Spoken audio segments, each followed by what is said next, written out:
এমনি তো ভাই ড্রাগন ফল রে বড়লোকি ফল বলে মানুষ ডাকে না, এটার অতিরিক্ত দামের কারণেই এটারে বড়লোকি ফল বলে। ভাই এই একটা ফলের দাম যদি 160 টাকা পড়ে, তাইলে ভাবো 1 কেজি ফলের দাম কত পড়ছে। যদিও ফলটা একটু সাইজে বড় ছিল, তো আমি আমার মেয়ের জন্য কাটতেছিলাম। একটা ফল আমি অর্ধেক করে, মানে 2 ভাগ করে অর্ধেকটুকু দেবো আর অর্ধেকটুকু রেখে দেবো, আবার ও পরের দিন খাবে, মানে একদিনে হাফ খায়।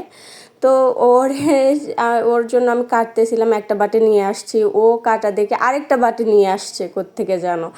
তো সেইটা এনে আমার কাছে দিচ্ছে, বলতেছে মাম্মা মাম্মা, মানে দেখাই দিচ্ছে যে এটাতে রাখো।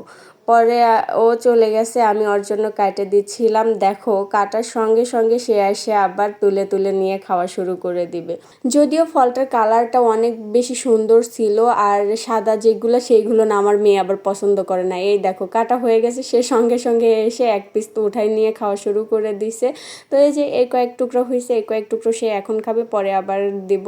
এই দেখো বসে খাওয়া শুরু করে দিছে। মাশাল্লাহ, যত দামি হোক না কেন বাচ্চাদের এরকম তৃপ্তি সহকারে খাওয়া দেখলে পারে ওইটা আর গায়ে বাঁধে না। তো আলহামদুলিল্লাহ, মাশাল্লাহ বলে দিও সবাই, হ্যাঁ।